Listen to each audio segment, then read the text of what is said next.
despertamos muchas veces de distintas cosas, la mayoría cosas lindas, despertamos distinto. Sí, naturalmente, creo que como iglesia y como humanidad también, ¿no?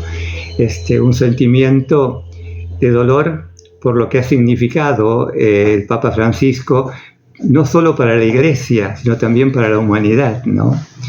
Si bien su edad, su enfermedad, era previsible todo esto, pero en un momento justamente en el cual todavía él pudo estar presente en la festividad pascual, quiso todavía recorrer el pueblo en la plaza de San Pedro, dar la bendición a todo el mundo, y después, la noche de la resurrección, él parte, ¿no? Evidentemente es algo que nos llama, verlo desde los ojos de la fe, ¿no? Porque existe un pastor que entrega la vida por las ovejas. Él siempre decía que todo pastor tiene que tener olor a ovejas.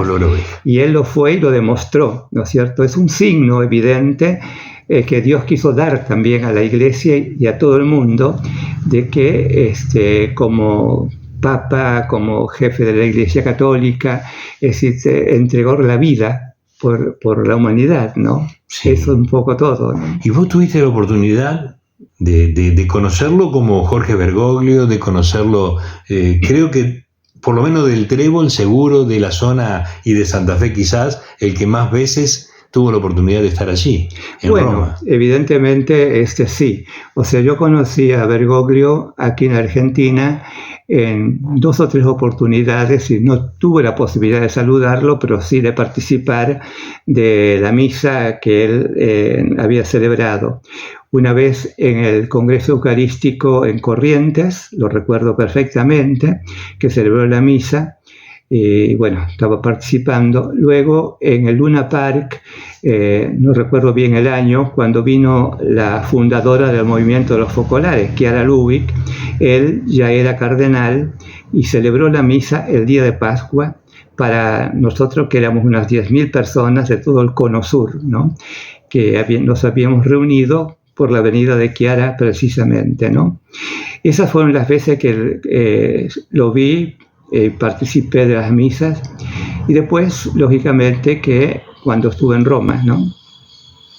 Eso digamos, pero antes de llegar al primer viaje en Roma, hay una historia familiar muy ligada. Sí, es así. Justamente yo tengo un primo hermano, Fernando Boasso, nacido en el Trébol, jesuita, que fue profesor de filosofía aquí en el Colegio de la Inmaculada de Santa Fe. Y Bergoglio, en ese entonces seminarista todavía, fue alumno de él, ¿no? Recuerdo siempre que Fernando, con el cual teníamos contacto y bueno, venía frecuentemente al Trébol, me decía: ustedes no saben quién es Bergoglio. Dice, es una persona sumamente lúcida, inteligente, dice, es un bocho, me decía así, ¿no? Y no se equivocó. La verdad que lo conoció muy bien, era muy amigo. Tal es así que cuando lo saludé al Papa en el año 2015, cuando estuve en Roma, le dije: soy primo hermano del padre Fernando Boasso. Y me dice: oh, bueno, se recuerdo a Fernando, ¿no? Se lo recordaba muy bien. Es así. Un cura, después obispo, después papa, distinto, marcando un camino que, si bien ya había comenzado dentro de la iglesia con papas anteriores, produjo casi prácticamente el cambio general que muchos reclamaban. Sí, en ese aspecto tenemos que ir viendo el proceso que se da dentro de la misma iglesia después del concilio, ¿no? Yo recuerdo totalmente cuando estaba Pío XII, todavía una iglesia en cierta manera conservadora, desde el idioma, la misa en latín, ciertas cuestiones que se fueron dando después del concilio. Y bueno, Pablo VI, ya Juan XXIII, comenzó a dar estos pasos de introducir la iglesia en el momento contemporáneo, es decir, momento de la historia, que va cambiando. No cambia en su fe, no cambia en sus principios. El Evangelio no cambia nunca. Exacto. El mensaje de Jesús es válido desde que Jesús nos lo dejó hasta este momento presente. Pero por lo tanto, en los tiempos, la cultura, el modo de vida va cambiando y es un proceso que se fue dando. Pablo VI, Juan XXIII, Juan Pablo II, que fue un gran precursor de todo esto, es decir, dando paso, el Papa jamás salía del Vaticano. Claro. Con Juan Pablo II empezaron los viajes internacionales, es decir, el pastor estar con su pueblo. Sí. Y bueno, y Francisco, después de Juan Pablo II, de Juan Pablo I, que falleció a los 33 días, Juan Pablo II, Benedicto también fue un gran, podríamos llamarlo en palabras nuestras, revolucionario, ¿no? Es decir, con una mentalidad muy firme, muy fuerte. Y bueno, y Francisco llega en un momento providencial muy oportuno para los momentos de nuestros cambios culturales, ¿no? Y bueno, abre la iglesia, es decir, a todos. Es decir, buscar a los últimos. Él siempre repetía, para todos, todos y todos. Es decir, ese pastor con olor a ovejas que él decía, es salir en busca del pueblo. Jesús era así. Jesús era una persona de su momento, de su cultura, de sus tiempos. Y bueno, volvió a mostrarnos que la iglesia está abierta a todos. Es decir, y hagan lío. Bueno, él decía, hagan lío, le decía a los jóvenes. Exacto. O sea, lío el acercamiento. En el buen sentido de la palabra, ¿no? Es decir, mostrarse, no tener vergüenza de ser cristiano. Exacto. De volver, a mostrar que la iglesia es amor, que la iglesia es casa de todos, y decir abierta, ¿no? Saber escuchar, saber entender, acompañar los procesos de cada persona, es decir, no que nadie se sienta excluido del mensaje de Jesús. Y bueno, Francisco para esto fue un gran precursor, es decir, yo creo que lo admiré siempre por su fortaleza, a pesar de su salud, porque siempre tuvo problemas de salud, dio la vida realmente por la iglesia, por la humanidad, ¿no?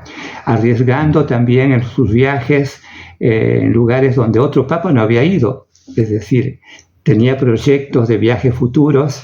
Y acercando a todos los credos, visitando a todos. Totalmente, ¿no? Por eso inclusive se vio en los primeros momentos de su velatorio que estaban todos los representantes de las distintas iglesias, ¿no es cierto?, cristianas, de todo, ¿no es cierto? Él hablaba de la unificación universal. Totalmente, es decir, la unidad es el signo. Jesús que todos sean uno para que el mundo crea, ¿no? Eso lo dejó Jesús en el Evangelio y tenemos que ser nosotros anunciadores y animadores de este proceso, es decir, buscar la unidad, no la desunidad, ¿no? Y bueno, en Francisco nos ha dejado un legado, un desafío para todos, ¿no? Veremos ahora en el próximo concilio, con la convocatoria que se va a hacer posterior a los funerales, la Iglesia convoca, nos da el cónclave. El cónclave es una palabra latina que significa bajo llave, claro. Es decir, en secreto, no en el cual todos los cardenales con menos de 80 años están llamados a este momento histórico también, ¿no? Por el cual todo es bajo secreto, privado, cerrado, ¿no? La palabra cónclave significa bajo llave, ¿no? Es decir, excluidos del mundo, sin interferencia de la prensa, de las personas, todo, ¿no? Sí. Entonces, ¿y pueden pasar 2 días, una semana, un mes? No se sabe. Es decir, eso solamente el Espíritu Santo obra, y bueno, esperemos que, lógicamente, que Dios es el que maneja los destinos del hombre, ¿no? Entonces, esperar de que el nuevo Papa siga esos caminos, seguramente lo será, para la Iglesia que nos espera en el futuro, ¿no? Es decir, sin los cambios que a veces algunos pretendemos, porque la Iglesia siempre una, que siempre desde sus principios evangélicos, ¿no? Pero puede cambiar en sus formas, en algunos ritos, su cultura, su modo de presentarse, también en la conversión de cada uno, porque la Iglesia cambia en cuanto cambia el hombre. Claro. Es decir, yo como cristiano, ¿cómo actúo? Exacto. ¿No? ¿Actúo como cristiano? Sí, primero tengo que cambiar yo. Seguramente, o sea, la conversión debe empezar desde mí mismo, ¿no? De lo contrario no tiene sentido. Exacto. La mejor prédica que podemos hacer es con nuestra vida, con nuestro ejemplo. De lo contrario son palabras inútiles, ¿no? Es decir... Luis, y volviendo a Roma, ¿cuántas veces te tocó viajar a Roma? Bueno, yo, como sabes, pertenezco al movimiento de los focolares. Entonces, siempre mis idas a Italia fueron por este motivo. En el año 73 estuve 2 meses en una escuela de formación, ¿no es cierto? Es decir, y bueno, lógicamente estábamos ahí cerca de Roma, así que íbamos seguido al Vaticano, ¿no es cierto? Bueno, después fui en distintos congresos que se fueron haciendo, acompañando grupos de personas, ¿no? Que de aquí de Argentina.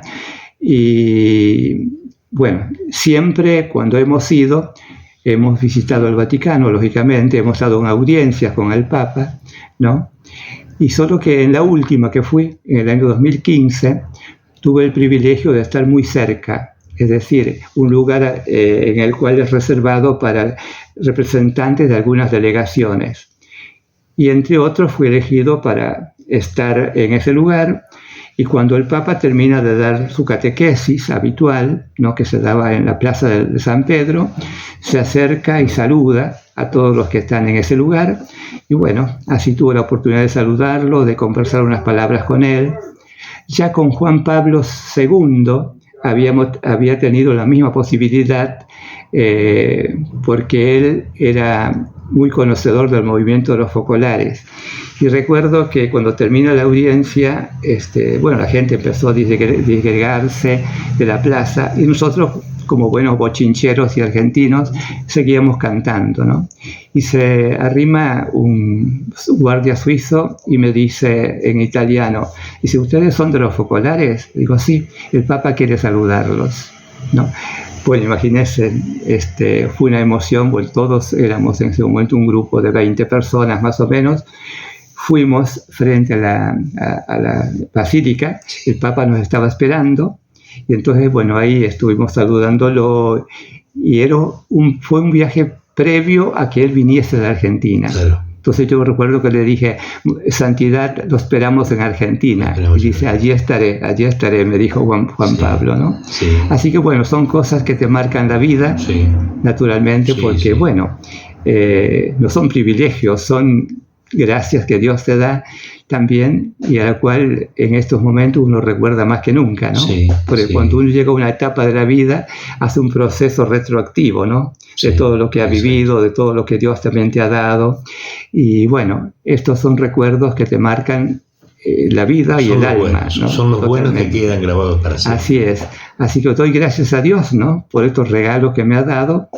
Y bueno, vamos hasta que lo diga. Hasta que él diga, como decía Francisco, ¿no? Seguramente. Y hasta el final hizo como él quiso, o sea, en realidad era eso, ¿no? Sí, no cabe dudas, porque todo el proceso, ¿no? Y llegar justo el día de la resurrección. Sí. Es decir, esto es un signo, ¿no es cierto? Por lo tanto, creo que vemos en esto la mano de Dios, que es un mensaje para nosotros. Es decir, la fiesta de Pascua no es solo un recuerdo, es un proceso interior, es un reencuentro con nuestra fe, ¿no? Y bueno, Francisco ha dado un ejemplo extraordinario porque todavía quiso recorrer junto al pueblo, sí, ¿no es cierto?, este último momento, como un simple fiel, ¿no? Como sí, un simple persona más que estaba en la plaza. Y después da la bendición como despedida, y bueno, a las pocas horas parte, ¿no? Sí, sí, fue el abrazo con el pueblo. Totalmente. Y después Sí. su despedida y marcando siempre su humildad. O sea, Uno- los papas de entonces tenían una residencia en Castel Gandolfo, que es muy cerquita de Roma, ¿no? Y bueno, iban por algunas situaciones particulares a descansar, ¿no es cierto?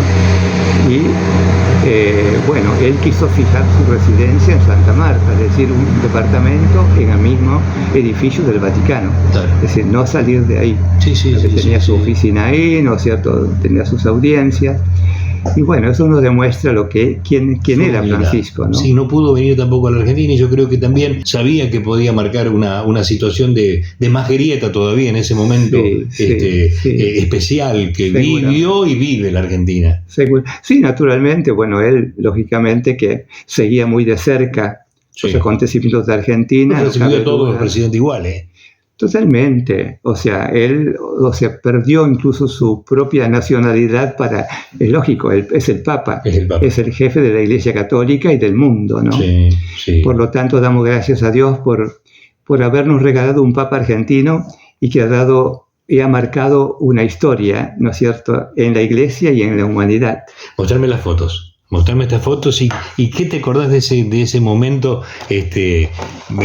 En esa foto, ¿qué le estás diciendo? ¿Qué? Sí, seguramente acá fue el momento en el cual él baja, saluda a las personas que están más cercanas y bueno, me toma la mano y le digo, bueno, Santidad, soy de Argentina, le dije que era primo hermano del padre Fernando Boazo, que había sido su profesor, y él me dijo, sí, Fernando, ¿no? Fue un momento único y extraordinario realmente, ¿no? Creo de que Esta foto otra de lo mismo porque estaba entregando unos sobres, unos regalos que me habían dado para darle a él y así fue como un momento de emoción. No, y te escucho y veo tus ojos. Recuerdo el momento que le entregamos el mismo cuadro que está aquí en la iglesia, que él lo bendice y le digo, padre, porque se nos iba. Estábamos en primera fila y en ese momento no nos dimos cuenta con Dante Bocio, nos quedamos terceros ya, ¿viste? Claro. Así que nos acercamos, padre, bendice mi ciudad. Y no me olvido jamás. Se dio vuelta la mirada, la paz y decir, ¿de dónde sos? ¿Viste? Del Trébol. Y se vino y bendijo el cuadro, bueno, y después le entregamos el cuadro, pero eso no te lo olvidas nunca y esa emoción queda. No, de hecho que no. Queda por siempre. Creo que es un regalo que nosotros tenemos que apreciarlo desde, un regalo de Dios, no cabe duda, ¿no? Sí. Y bueno, ahora partido y será otra etapa, ¿no? Y debemos rezar y ofrecer para que el nuevo Papa continúe este camino, lógicamente que eso no lo decidimos nosotros, pero que sea también un ejemplo para toda la humanidad. Es muy difícil volver atrás también. No cabe duda, se han producido en estos últimos años, desde los últimos papas, se fue dando lo que el concilio había dispuesto, ¿no? Que es un proceso largo. Los cambios no se pueden producir de un día para otro. Así es. Y también te trajiste de allí un rosario. Sí, bueno, también en ese momento me entrega un rosario, que lo tengo acá como recuerdo tan único, ¿no? Bendecido por él, porque a cada persona que saluda le entregan un rosario, ¿no? Así que bueno, esto quedará como presencia del Papa Francisco acá también entre nosotros. Exacto. Luisito, bueno, gracias por estos minutos, gracias siempre te lo digo, y por el respeto que siempre mantenés ante la sociedad, ante tu pueblo, y por tu humildad y por todo lo que hiciste por el trébol. Hiciste cosas maravillosas, dejaste cosas maravillosas, y quiero que sepas que así como el Papa no se va a olvidar nunca tu nombre en el trébol. Mira, Jorge, yo te agradezco tus palabras. La verdad que no me creo merecedor de estos elogios, pero bueno, siento que hemos vivido la vida para hacer algo, para dar algo, para dejar algo, ¿no? Y uno trató de hacerlo con los errores, con la poca formación que uno ha tenido también, es decir, pero tratando de hacerlo mejor y por amor, ¿no? Yo creo que toda obra queda cuando vos realmente la haces por amor. Lo demás todo pasa. Es decir, por más que me equivoque, pero si yo lo hice por amor, tiene su sentido, ¿no? Exacto. Es decir, podrán decir tantas cosas, pero decirte, lo que vale es el amor que traté de poner, aún con errores, en cada cosa que uno ha hecho, ¿no? Es decir, por eso te digo que yo no me siento merecedor de estos elogios, pero doy gracias a Dios que me dio la posibilidad de ser partícipes, exacto, ¿no es cierto?, en la humanidad, en el pueblo, en donde fuese, para poder dejar algo, ¿no? Y nada nos llevamos, solamente si hemos hecho algo, eso queda. Eso es lo que queda en el Señor, ¿no? Eso es lo que queda. Gracias, Jorge. ¿Cuántos años, Luis? No te pregunté. 85. 85. Faltan todavía 15 para 100. Dentro de poco, 86. ¿Cuándo? El 21 de junio. Gracias, Luis.